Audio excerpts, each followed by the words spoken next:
Hello everyone, today I'm gonna be watching Fear of the Deep by Nexpo.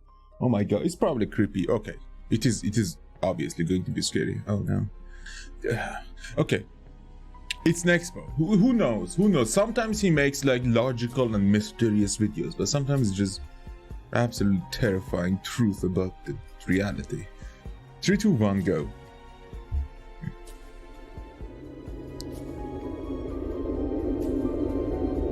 Oh, fuck me. This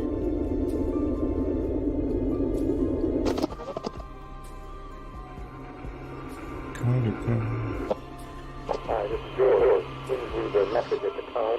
Thanks for calling. Where are you? I've been trying to reach you for 5 days. 5 fucking days and nothing. Where are my kids, Frank? Where are my fucking kids?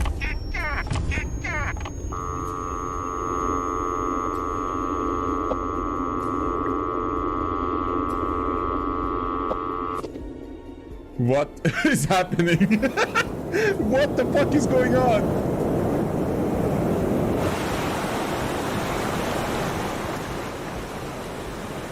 Oh, the freedom of ocean. It's a summer day, and you're out for an ocean swim. Oops. Oops.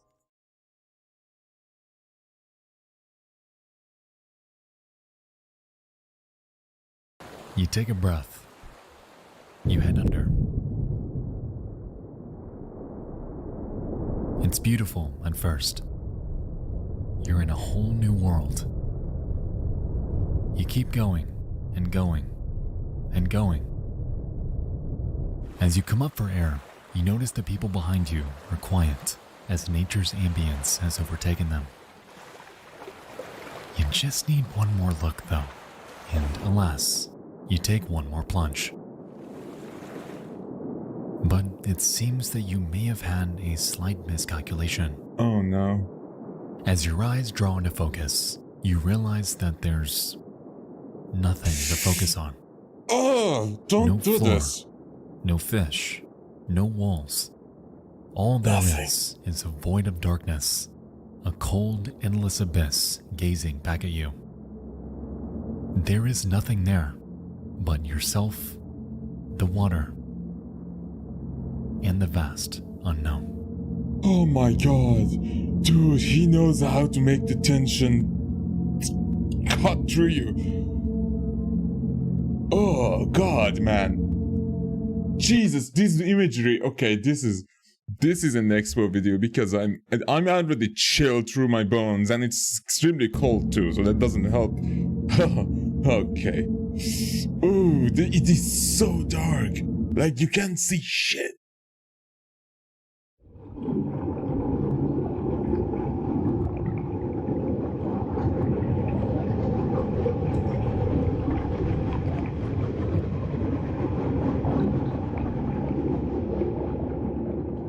Sounds like it.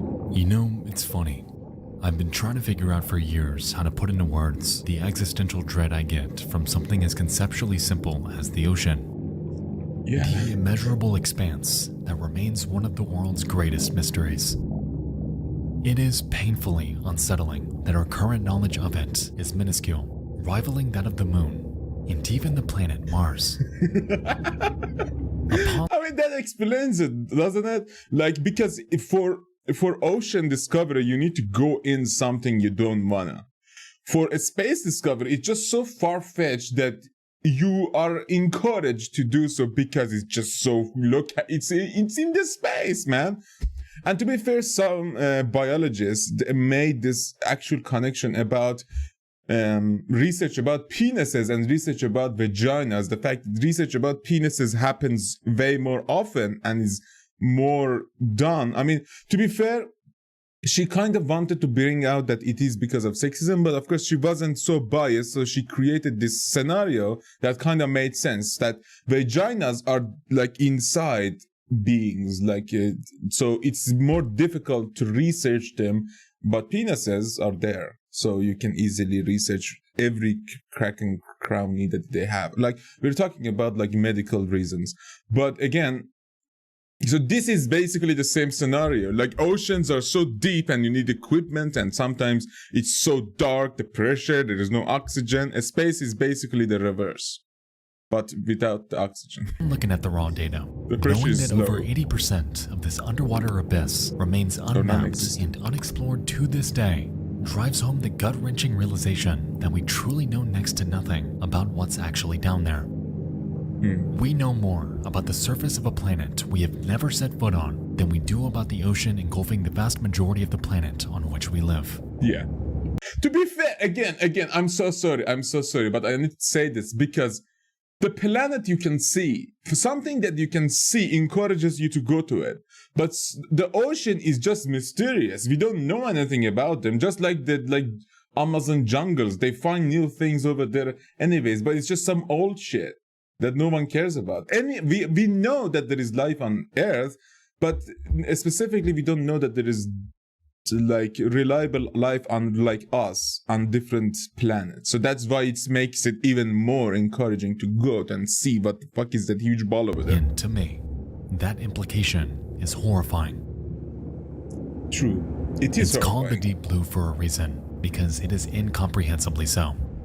At just over 36,000 feet straight down, you can fit the entirety of Mount Everest with over 7,000 feet to spare. Yeah, You could theoretically that's launch true. a jumbo jet off the bottom of the Oh my ocean's deepest God. point and hardly make it to surface level at its cruising altitude. And if you stack the Empire State Building end to end, you would need over 24 of them, one on top of the other, to reach surface level from its darkest. Okay, abyss. use something like tall, like the Eiffel Tower. Yes. That doesn't mean anything to me. What is the Empire State Building? Thalassophobia is a concept that encompasses the fear of the ocean. Yet what it actually entails might mean something entirely different to you than it does to me. Some may fear the ocean's gargantuan, seemingly endless size. Okay, I love the ocean. I'm not gonna joke with you. I love ocean. I just like it. Even if I die in the ocean, I wouldn't mind it as much because I live in like a desert area with no water. So every time we go to the ocean or like a place, it's usually like hours upon hours of traveling for just the smell of it, just for 1 second to see and calm down and put your feet in the sand and just let it happen. Everyone needs to experience ocean, man. But Or I fear understand the nature's fear of it. unforgiving wrath, Yeah. or fear becoming stuck within it, or fear things that don't belong inside of it, What the fuck? Is that Oceanic 845? What was it? I or don't remember fear the what we name. found, or rather, fear what we haven't. What is that? What is that? What the fuck? That looks like a fucking... That looks like a sphere from Genshin Impact or something. It looks like a weapon. Oh my god. Much of what we think of when we imagine Cool the for ocean that. are visuals that we can logically comprehend. Reference points like coral reefs, the seafloor, and even sea creatures that share this world with us help us paint a mental picture that is coherent. In reality, though, once you tread off the beaten path and veer over the continental shelf separating our world from theirs, what's actually out there is a seemingly infinite void and a macrocosm that we may never fully explore. Okay. All across the internet, we can find troves of video demonstrating the ocean's colossal scale. It's hard to put exactly into words, but viewing footage of divers like Jonathan Bird treading the fringe of safety and complete danger by venturing out and into what appears to be completely nothing will never not cause me to tense up. Me neither. There is an entire world below them, a world shrouded in darkness, a world ripe for discovery, a world with caves, valleys, entire underwater oceans, and man-made relics, all just waiting there until the end of time. Okay, they will probably get eaten or something by bacteria. I don't know. Does water have bacteria? Maybe it has. I mean, bacteria rose from water, so of course it has. But I'm just saying, like, oh, Donkey Kong Jr. That's Since I awesome. was a child, Thalassophobia has unknowingly held me with an iron grip. Jolly Roger Bay and its feeling of constant tension as we explore a man-made creation ravaged by nature. Oof. Pinnacle Rock and its cavernous gorge infested with creatures. Oh my god. Okay, these games, to be fair, back then I didn't know English, so I couldn't even read what the fuck was happening. So I didn't play these games that much because they were mysteries and puzzles. But one game I remember that gave me this feeling. I mean, most people nowadays say Subnautica maybe, but oof, guys, BioShock 1. BioShock 1, with every corner and every place being involved in, you're underwater, like seriously, and you are with murderers underwater. That shit was so hard, like so fucking terrifying. No. In Tomb Raider, with its multitude of claustrophobic underwater caverns, disorienting us at every turn. That's not that bad, there is light.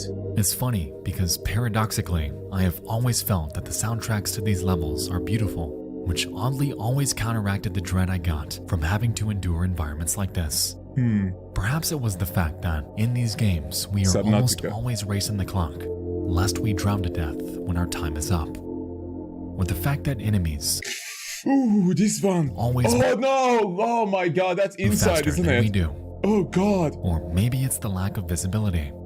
The darkness that shrouds us just feet away, depriving us of any ability to prepare for an impending threat. Ooh, what is that? Or could it be just the supplies. creatures, the monsters who call this unforgiving habitat home? Just imagine that, dude. This is like, it's like the equivalent of seeing a creature out in a like 100 g gravity on a different planet with acid rain. It's just the environment is so shite for us to live, so they're just extremely powerful and more resilient than us, obviously. Or maybe Corona can kill them, so even we made that shit. What the fuck is this? In early 2022, a video game released encompassing every fear that I have ever had regarding the ocean. BioShock. It's called Iron Lung, and you may have heard of it through my fellow creators like Markiplier, Pyrocynical, and Jacob Geller. The game puts us into the shoes of a convict, trapped in a world far removed from ours.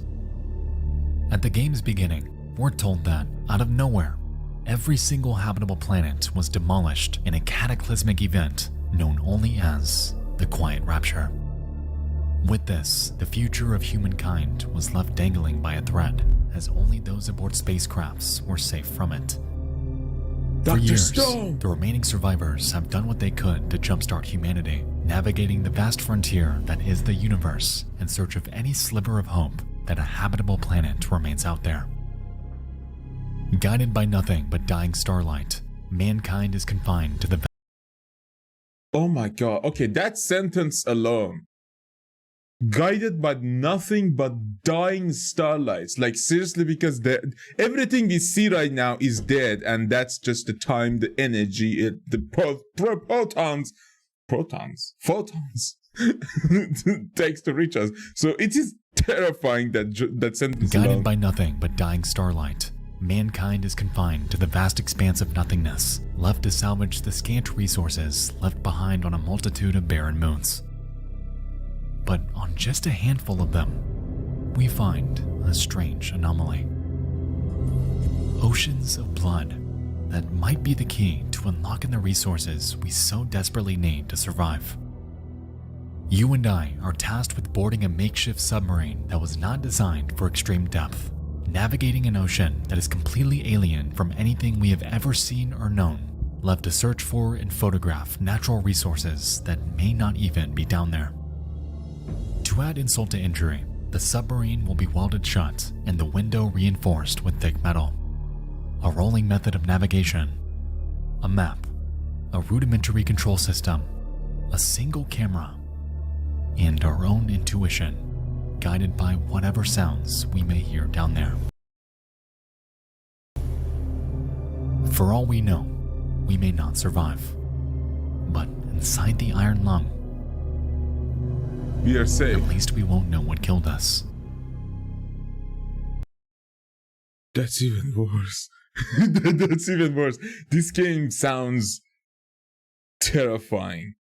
The fact that the graphic is so minimal, yet it's just right for you to feel capsulated by this thing, this fucking corroded metal. Oh, this is terrifying. This is terrifying. And you have a huge area to go to. I love the name to Beginning Iron your Lung. descent. Lovely. Cruising depth in roughly 40 seconds. Stand by.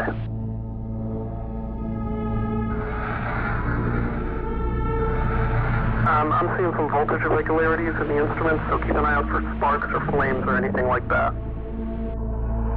That's always reassuring. Approaching maximum depth. The hull's feeling it, but it's still holding strong. Closing porthole shielding.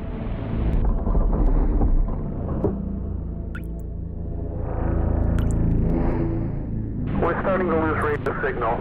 You'll be at cruise depth soon, so reflecting and be careful. You're on your own. Luck. No fucking way.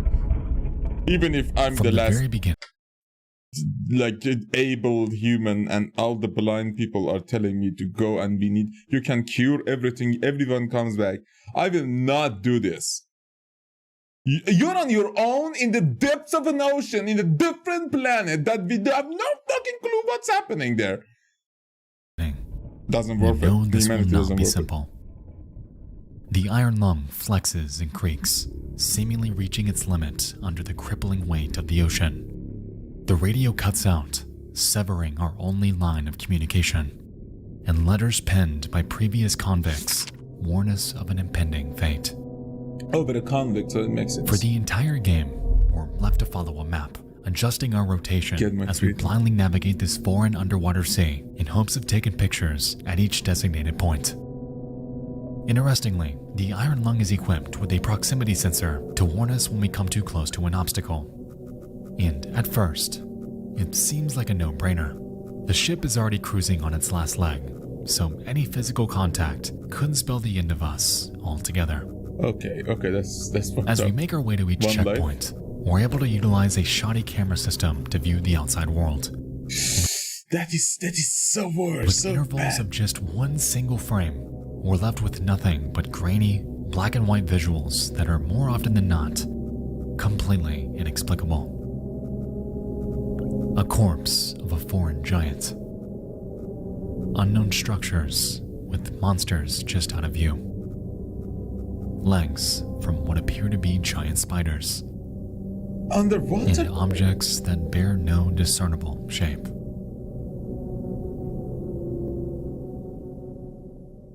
What would that be?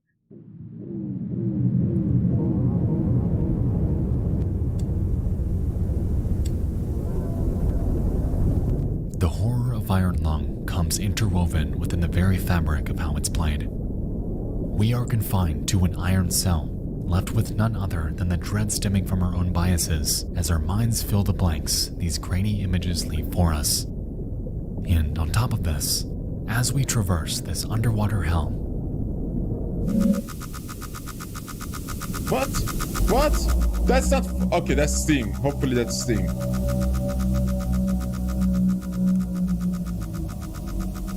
Hello? that proximity sensor sure goes wild, even when we're certain there's no obstacle anywhere around us.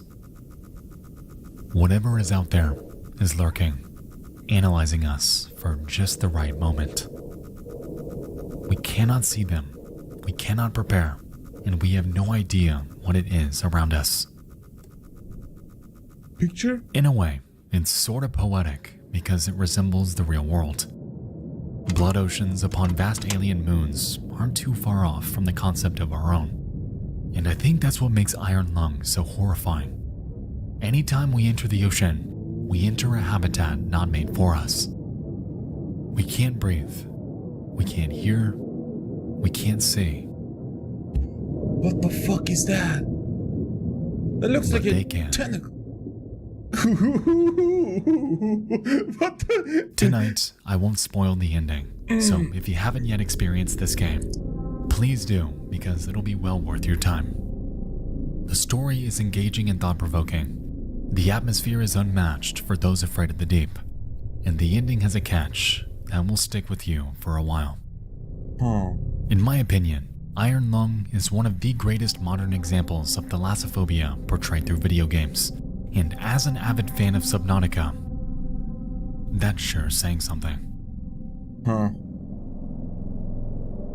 Subnautica is goofy and beautiful enough that it doesn't create that much of a fear. It basically creates more of a feeling of like need to explore, like need of exploration. Like, even if some of the things in the depths are terrifying, but that game is basically is like you're in a post-apocalyptic ocean in a different planet, have no idea what the fuck is happening, and you can't see. But the moment the monster is visualized by your eyes, your brain cannot farfetch it anymore. So it basically knows what it's looking at. So the moment you don't see it, or it's a black and white image in a weird monitor inside the game that is already pixelated enough, your brain goes haywire trying to figure out what the fuck it's saying. So it makes it the worst possible thing it can imagine, because that's how brain protects us from going exploring that terrifying thing. So we just cower, and that's how we survive usually. But in case of Subnautica, you can basically see in it everything.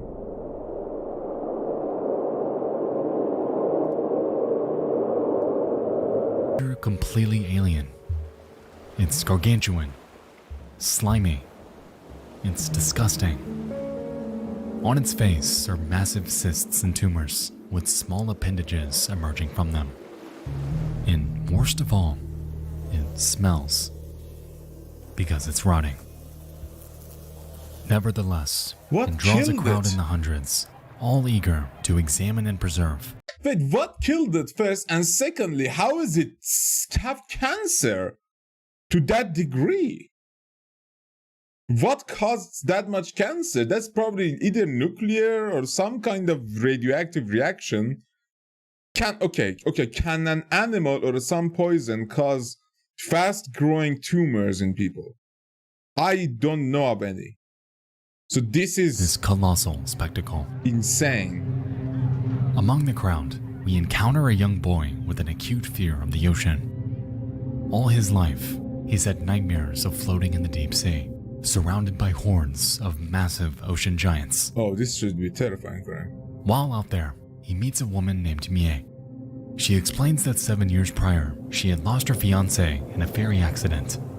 No trace of him was ever found. However, ever since, she's been afflicted with ocean nightmares highly similar to the boys. As she's telling her story though, the onlookers notice something.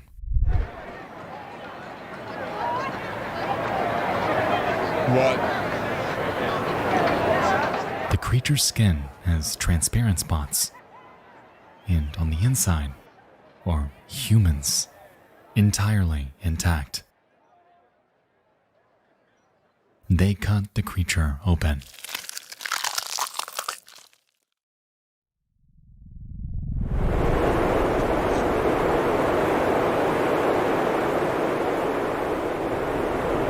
What the Why?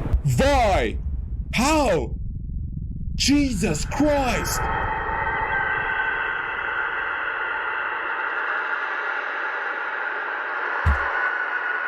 The people are still alive, and it's realized that one of them is Bie's fiancé, the one who went missing years ago. Shortly after, the bile-covered people begin to panic, crawling in all sorts of directions like inhuman monsters. As it turns out, they were trapped inside of this thing for years, living off it like parasites as they traverse the pitch-black deep ocean. And the dreams they had of the ocean giants larger than a school bus were, in actuality, what those inside of it were seeing all those years. Because of their confinement, every person recovered that day was officially declared insane. And the story ends pondering on what else might be out there.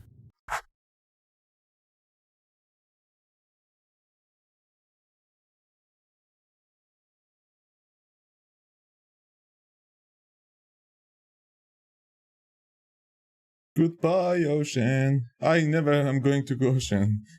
To any sea. I don't go to pool anymore. What the fuck was that? This is why I don't read. This is why I don't read manga. I just read hentai because you know what you're getting. But that was too much. That was terrifying. That was. It reminded me of the movie Nope a bit. When people are getting sucked up into the thing and it's so claustrophobic and they're getting squished by the fucking stomach of this fucking monster. That's literally the same shit. But humans living parasitic like inside this being monster who died of cancer. Oh my god, maybe, oh my god. We are the cancer. We cause those tumors.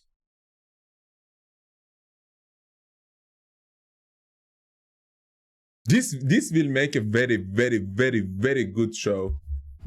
Or a movie. If there is one like it. Let's hope there is one. Anime time.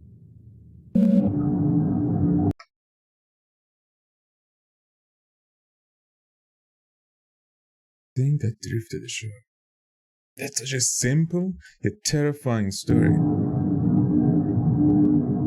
That is awesome. The thing that drifted ashore is special because its horror is twofold. On one hand, we have an ocean monster that lives off shipwrecked human beings. Yet on the other, we have the visual of what they saw while confined down there. Grotesque giant fish with massive eyes and appendages. Beasts capable of devouring entire human beings. And creatures beyond our level of comprehension. The ocean is uniquely fascinating because it's the one medium on Earth in which fact can be found. Human being inside is the most not to lower the amount of the ocean's terror, amounts of the other creatures being able to eat you alive. That's easy part. What the fuck is that? What was that did that and had, because when you see it, okay, look at this for a second, and these look like hands that help move the creature around that is from the humans that are inside of it. What the fuck is this creature is gonna haunt me forever? Other, we have the visual of beasts capable of creatures beyond our level that of is comprehension. Weird. This is like a clownfish with The beards. ocean is uniquely fascinating because it's the one medium on Earth in which fact can meet fantasy. Ocean monsters can be thought into existence with hardly a way to disprove them within our lifetime. The potential of what could be overpowers our collective psyche as that curiosity may never be satiated. It seems that until the end of time, legendary ocean monsters like the Kraken, the Hydra, and the Leviathan will always fascinate us given our sheer inability to explore the habitat in which they live.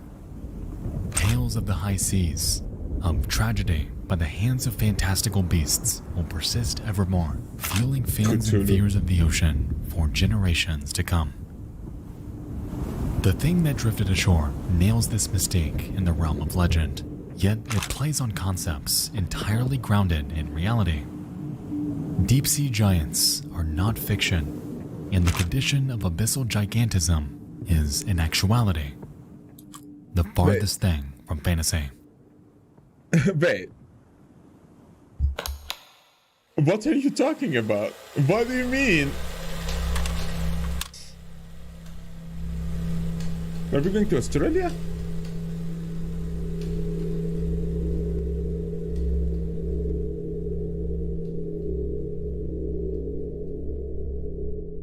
Around 3,000 feet deep, the ocean becomes cold, dark, and full of creatures inexplicable.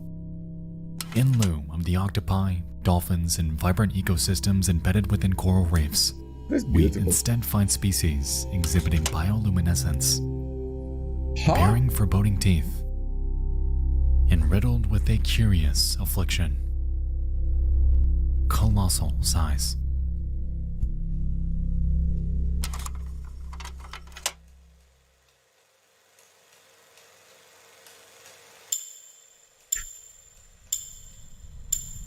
Okay, some of these look goofy a bit. Some of them, like seriously.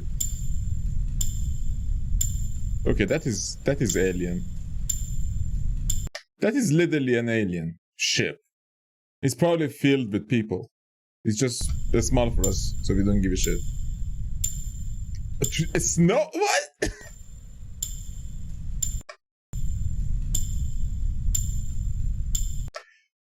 What is that? That is so good. That looks like a snow something. It's like a mutated snowflake of some sort.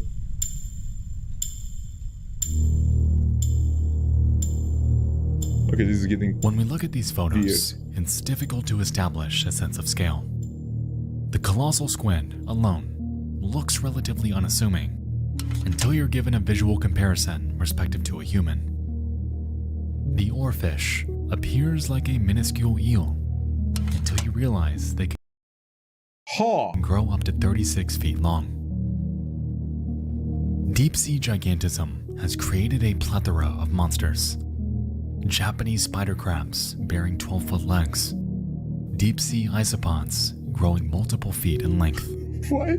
sea Why would spiders they up need to that? nearly 2 feet long. Okay, that is terrifying. What the If that thing knows how to kill us, we're dead. Look at it. It can go through your key lock and then go to your roof. It's literally a spider water. Anglerfish, the size of humans. The big No. fin squid, Not with that tentacles one. extending That one's upwards of terrifying. 26 feet long. And even creatures like the siphonophore, a floating amalgamation made of The a colony walking of lamp zooids chaining themselves together, hundreds of feet in length. For over 90% of the ocean, sunlight is not able to penetrate, fostering an environment in which life like this needs to adapt to survive. A region known as the Abyssal Plain makes up 70% of the entire seafloor as we know it. However, because of the lack of sunlight, plants and vegetation simply cannot thrive down there. This, in a way, presents a natural conundrum, as the bottom of the food chain typically relies on flora for satiation. Yeah. And so, this is where a phenomenon known as marine snow comes into play.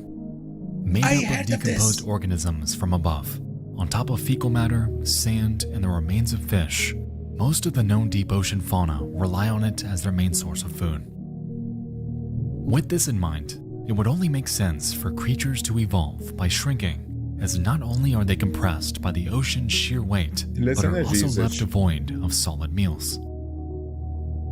As we've seen though, reality is quite the opposite.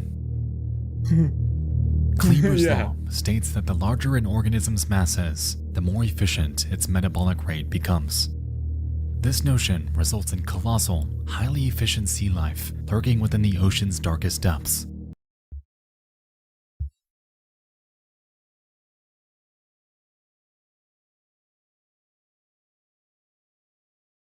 Okay, let me think about it. So basically, that law says it's easier. No, it's not easier. You waste less resources trying to build a house, trying to build an apartment than a house. To be fair, that makes sense because less wastage goes to, like, if we talk about percentage wise, like, we're not saying the same amount of material, we're saying same percentage of usage against waste. So that makes a lot of sense. So the blood in our body that our heart is pumping gets more efficient the bigger we get or the bigger we are, because all of our cells get more the decent amount of food that we intake rather than wasting the most of it. Usually happens with kids, or they become fat. That is, I think, how it usually goes. I don't know. Waiting and grazing for their next meal. What is that? That looks like a bug. I would be remiss, however, if I did not state that these are mere postulations, as the phenomenon of abyssal gigantism is still being studied. Okay. Because of the historical impossibility of exploring the deep ocean, much of how sea life survives down there is entirely unknown. Alongside this, it's believed that over 91% of the ocean species have not even been discovered, compounding with the already extraordinary statistic that the vast majority of the deep blue remains completely unseen by human eyes. Up to this point, everything I've shown you in this video has fallen within the mere 9% of creatures we have seen. Now imagine what we haven't.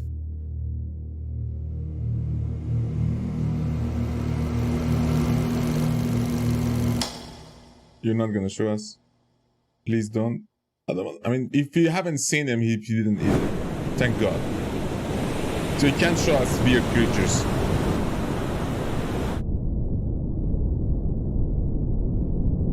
That looks beautiful, to be honest. It looks so calming. Just so dead and calming. You just, I would like to be buried there. Buried.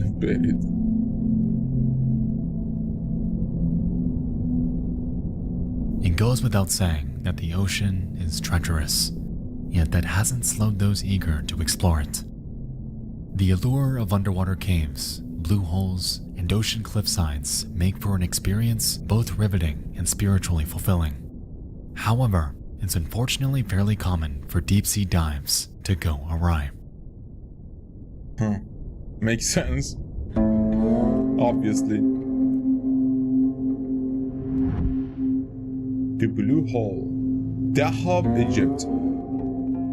On the 28th of April 2000, 22-year-old Yuri Lipsky geared up for a dive within the Blue Hole in Egypt. Okay. Known as one of the most dangerous diving locations in the world, traversing this environment is no small feat. One of its standout features is its underwater arch, a massive 170-foot tunnel resting 164 feet below the surface and extending 85 feet in length. It's been reported that the Jesus Christ, that sounds like a fucking awful raid someone made in some MMORPG. Blue Hole is deceptive, underwater, appearing to be much shorter than it is when you manage to get down there. Alongside this, it bears areas with strong down currents, making for a physically grueling experience. When inside, depth and oxygen monitoring are a must, yet Lipsky, fully aware of the risks involved with such an intensive dive, maintained optimism in his physical ability.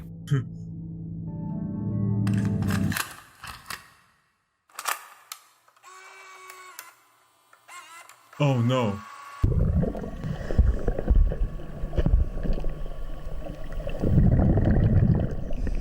At 5:03 p.m., Lipsky embarks into the depths. Contrary to standard procedure, he attempts this dive not in a group, but alone. Alone? For the first 2 minutes, we can observe Yuri swimming parallel to surface until he's over the deepest point of the Blue Hole. 2000. He then begins a slow, controlled descent before he begins releasing air from his BCD, or buoyancy compensation device, in hopes of sinking faster. Oh no. Oh no. Oh no.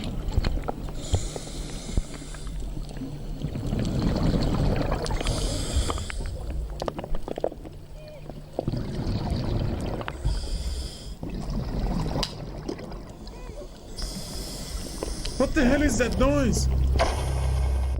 At this point, his regulator begins to work harder to supply Yuri with the increased amount of oxygen he's taking in, evident by the numerous wheezes we hear throughout this footage. Yeah, you can By hear. now, he is descending rapidly, likely more so than he realizes. And soon after, the alarm from his dive monitor sounds, signaling that his depth is reaching a critical level.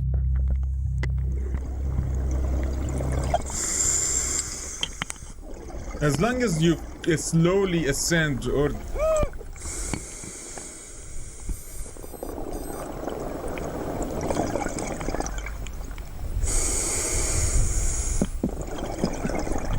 Hi! No! No!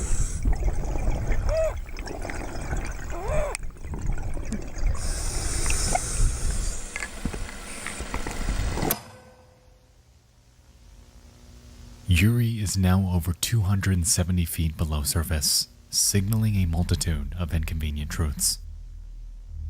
The oxygen in his tank is quickly becoming toxic. His buoyancy is dwindling, and an effect known as nitrogen narcosis is plaguing him, instilling a sensation of complete drunkenness.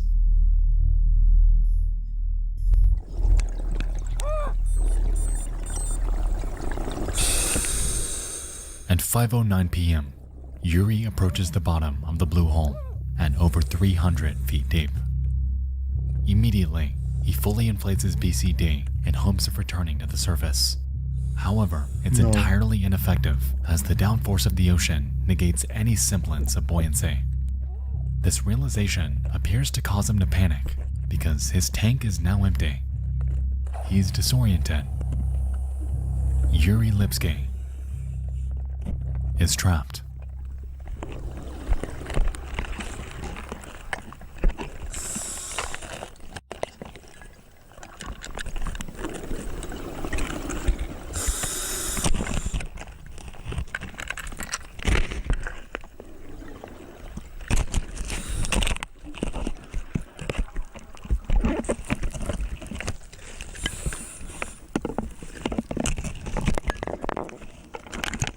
What the fuck?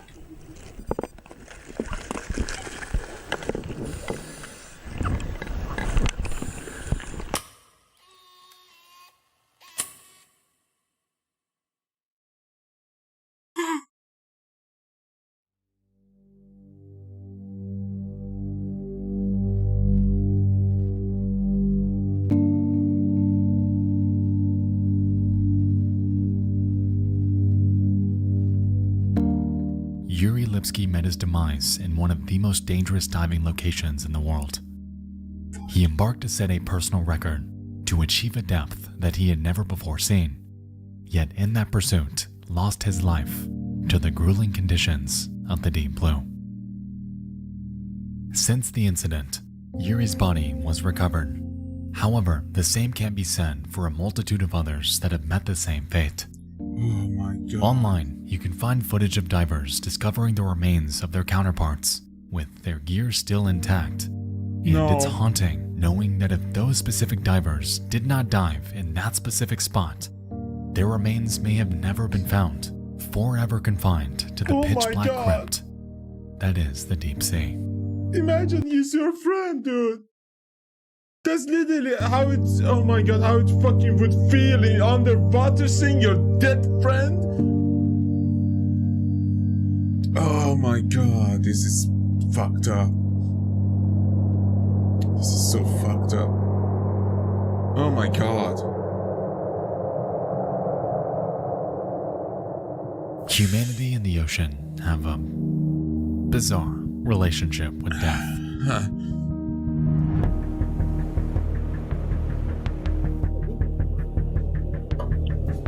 Superstorms leveling entire cities.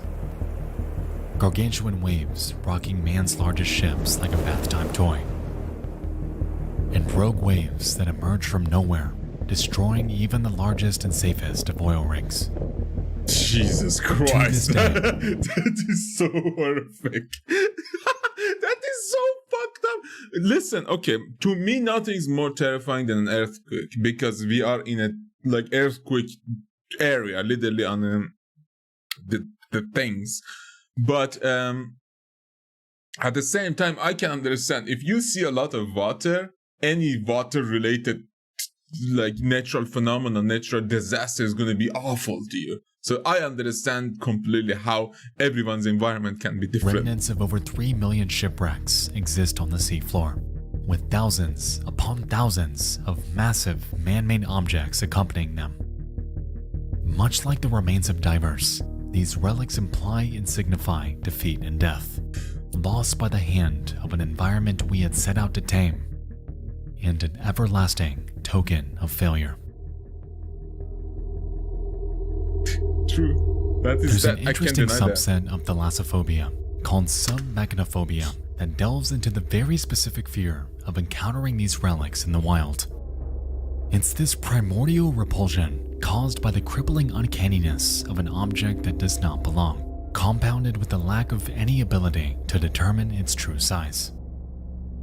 Photo and video of the Titanic,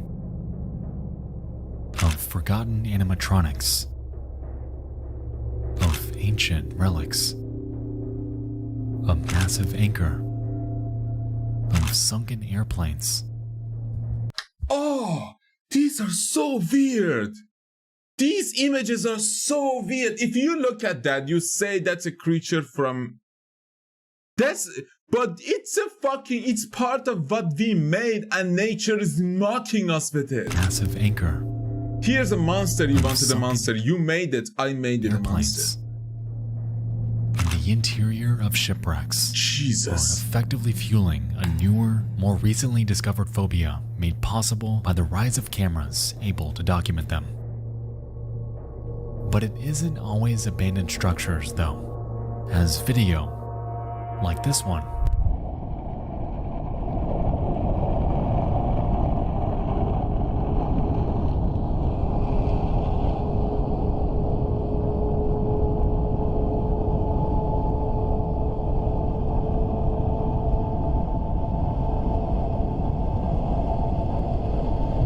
What is that?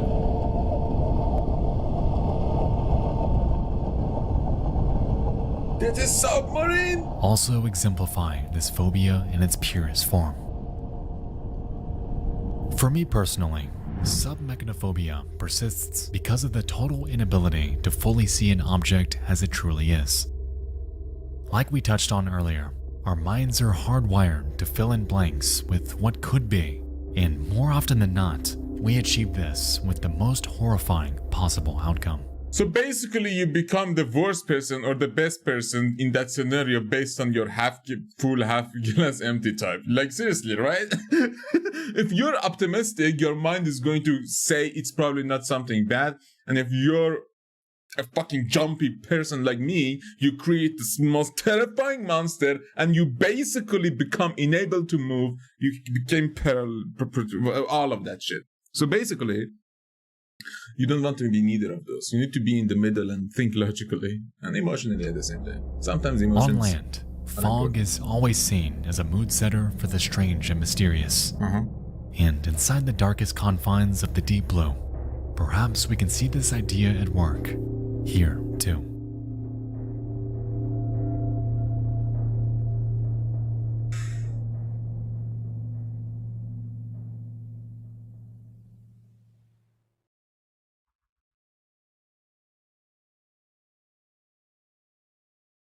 Oh. Okay, the sun is rising. It's hard to find the words to conceptualize the fear of the deep in just a single YouTube video, as there are so many ways we can and have taken it. Whether it's the fear of sea life, or its infinite size, or how dark it is, or how much we truly don't know about it, or its capability of devastation, or its grip on human life. One thing has and will always hold true.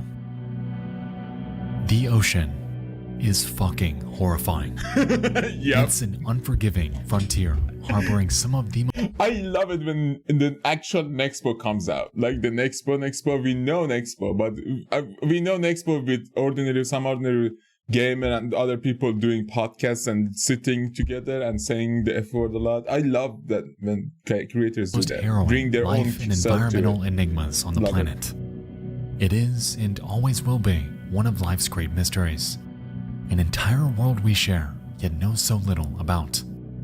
The vast majority of the planet, yet completely uninhabitable by mankind. Throughout history, it's been said that the moment you enter the ocean, you enter the food chain. Yet, contrary to how it is on land, in their world, in their vast abyss of darkness, humankind is nowhere near the top. Oh, that is undeniable. To be fair, that is undeniable. How many jaws are there? Like seriously, that is undeniable. The fact that we are not the top. A hungry shark would eat you. Even if it's like you're not tasty or anything. It's just, why not? And you can see evidence. You can see that much. Anyways, underwater. With love.